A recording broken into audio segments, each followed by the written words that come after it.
Kowe ngerti bumi datar, katakanlah bumi datar bener ya. Ning gunane nggo kowe apa njukan? Itu namanya ilusi pengetahuan. Kamu tahu sesuatu tapi kamu nggak tahu gunanya. Tapi kamu manage otakmu dibantu agar kapasitasnya lebih besar, kamu bisa ngobrol dengan dirimu dan seterusnya. Nek kowe arep pinter, cepat mengkomprehensi sesuatu, syaratnya itu sederhana. Sering ngobrol karo awakmu dhewe. Dudu gendeng ya. Kowe ngobrol dhewe. Jadi, nek pengen pinter, pengen mengkomprehensi sesuatu, setiap kowe entuk ilmu tok obrol iki.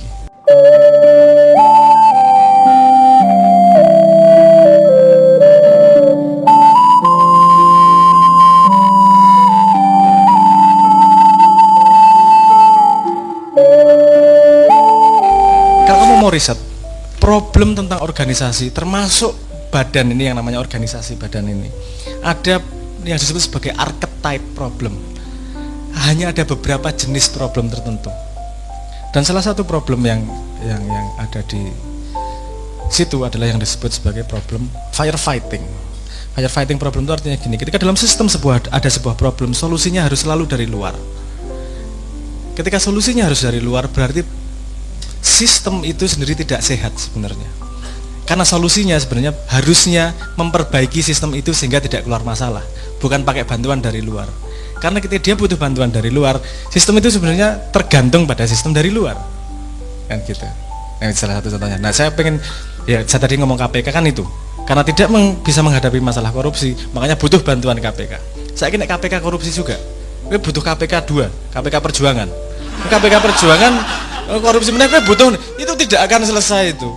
Kenapa? Karena yang dipecahkan adalah masalah permukaan, bukan fundamental problemnya. Nah, nanti ini mungkin pada episode 13 atau 15 nanti mulai akan saya bicarakan tentang archetype problem ini. Sehingga kita bisa mengkategorikan problem kita pada yang tipe mana ya ini ya. Macam-macam kalau mau riset berikutnya, ada firefighting, ada successful of the success, ada tragedy of the common. Indonesia ini problem paling besar dengan tragedy of the common. Nanti kapan-kapan tak ceritanya. Apa tentang itu tadi, gini. Salah satu penemuan terbesar di dunia yang membuat manusia disebut sebagai penemuan signifikan di dunia itu apa? Anda pernah dengar? Teknologi yang disebut sebagai signifikan penemuan. Mesin uap.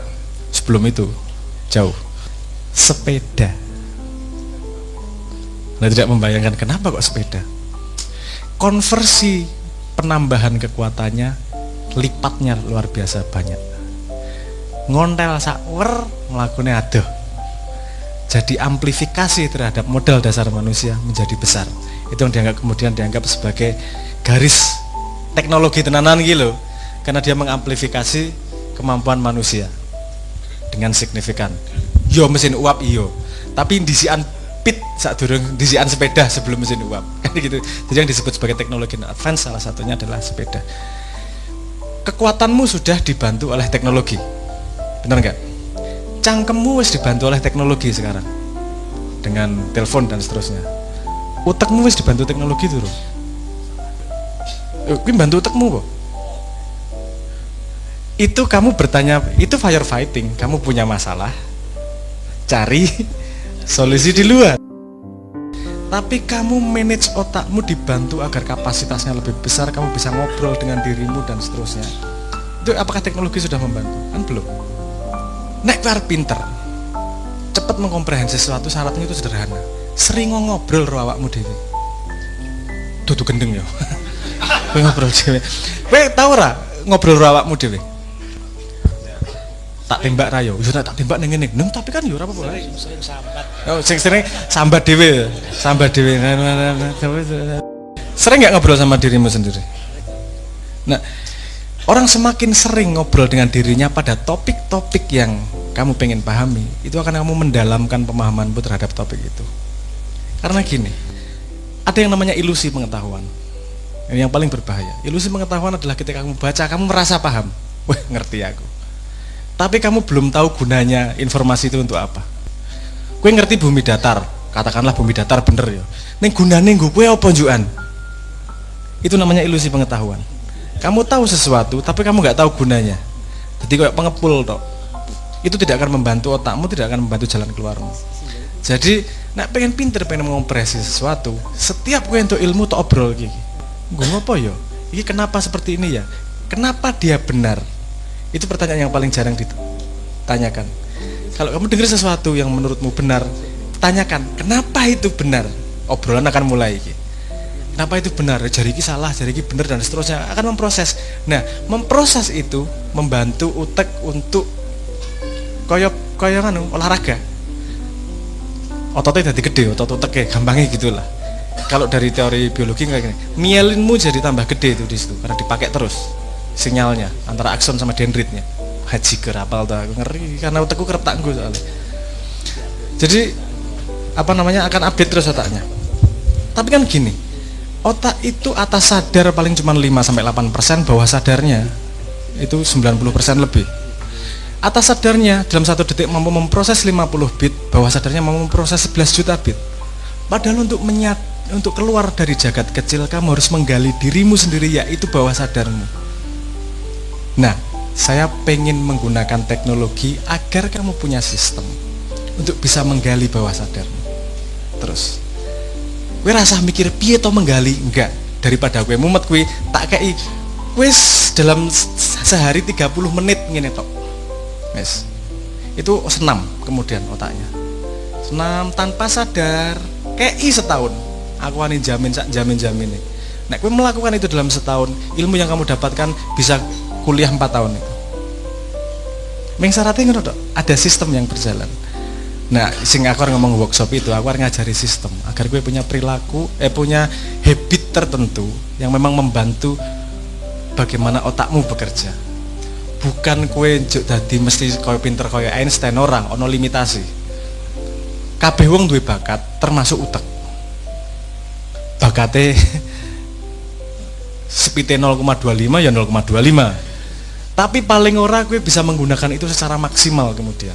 Karena tok latih terus. Atau latih ekspansi pemahamanmu, ekspansi jumlah ilmumu. Jadi menggunakan teknologi untuk membantu otak. Saiki kok otak dibantu, wong kowe kan ngadepi overthinking ora iso kok. Utekmu tok kan istirahat ora iso kok. Tangan nek kesel piye? Istirahat. Sikil nek kesel istirahat. Tadi malam saya ditanyain, gimana saya nggak bisa berhenti overthinking? Kowe ora kenal utekmu. Overthinking itu sederhana. Terjadi overthinking karena kamu tidak pernah mengkonversi thinkingmu menjadi sistem yang bisa kamu lakukan.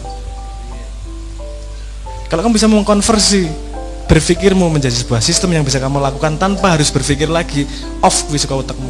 Sederhana. Kayak contoh apa sih gue ramandek kepikiran jomblo.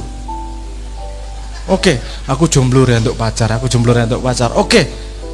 Ojo overthinking, dianalisis. Ngopo ya kira-kira fitur apa yang membuatku tidak disukai oleh wanita, misalnya gitu. Ireng ya Pakku. Oke, nek adus backlin kira-kira tambah putih ora yo, belum pernah ada bukti di situ. Oke, karena aku tidak bisa mengubah itu, coba tak gawe awakku kekar. Oke, awak kekar piye sistemnya? Oke, berarti aku ngeset sistem dalam 1 minggu aku 3 kali atau 4 kali ke gym. Sekali ke gym 1 jam dengan program seperti ini. Wis, bariku kira mikir urusan jomblo meneh. Karena kamu sudah membuat itu dalam sistem sehari-hari. Urusannya kemudian adalah istiqomah melakukan sistem yang dilakukan. Saya berkali-kali ngomong, wong pengen sukses, tapi ketika ditanyain jalan menuju sukses iki piye ra ono sing iso jawab. Ya belajar giat, semua orang belajar, tapi nggak semua orang sukses. Yang saya ketahui jalan menuju sukses paling efektif adalah membangun sistem dalam dirimu. Karena aku ngelakoni bendino kira, pernah nggak kamu gini? Kok wis tahun baru lagi ya, aku setahun ngopo sih? Pernah nggak? Rasanya nggak ngapa-ngapain setahun? Karena kamu nggak punya sistem. Jadi agama ki ngeki kowe salat 5 kali sehari ki men kowe duwe sistem.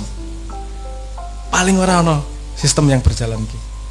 Walaupun sistem itu tujuan utamanya adalah untuk noto psikologis bawah sadarmu. Tapi ada sistem lain yang untuk bangun otak, bangun awak dengan olahraga dan seterusnya lah. Nah, yang pengen saya tawarkan ketika workshop itu adalah membangun sistem agar otak kita maksimal bekerja. Ya, sistem itu rutinitas aktivitas. Misalnya gini, apa sih yang tak pengen? Gue pengen sukses nang endi? Gue pengen jadi ahli fisika misalnya. Apa? Kayak aku contoh, sing gue duwe ngimpi apa? Gue pengen jadi apa? Cita-citamu. Kita set up sistemnya. Pengen jadi ustad. Oke. Pengen jadi ustad. Oke. yang dibutuhkan menjadi ustadz apa? Pengetahuannya, kemampuan komunikasi satu, nomor 2 pengetahuan dasar tentang ilmu keislaman. Gawe sistem. Dalam 1 minggu saya belajar speaking 2 kali, sisanya dalam satu hari 1 jam baca buku. Gue wis rasa mikir, gue nek konsisten ngelakoni gue kayak ono setahun. Tiba-tiba munggah dewe. Wis ra enggak bendino piye dadi ustad. Wah, pengen dadi ustad. Orang ngimpi terus. Tapi kemudian action meletakkan dalam sistem dan kamu cukup istiqomah dalam sistem itu. Rumangsamu gampang istiqomah. Nah, jelas kemudian garisnya. Suksesmu pada sebuah sistem adalah kemampuan istiqomahmu. Karena wis ono ge sistemnya. Kamu setia enggak pada sistem? Nah, nek sistemmu aja juk bayangke kowe pengen sehat. Juk neng gym 9 jam, wah sesuk sehat kan ra ngono. Kowe pengen sehat olahraga reguler per hari, sehari 15 menit, 30 menit jadi badanmu sehat kan gitu. Begitu juga dengan membangun masa depanmu. Kowe pengen dadi apa? Gawe sistem lakonono. Karena kemudian ketika sistem sudah terlayout, kamu nggak perlu mikir lagi piye carane tekan kono. Wes, bar kuwi kari nglakoni sistem.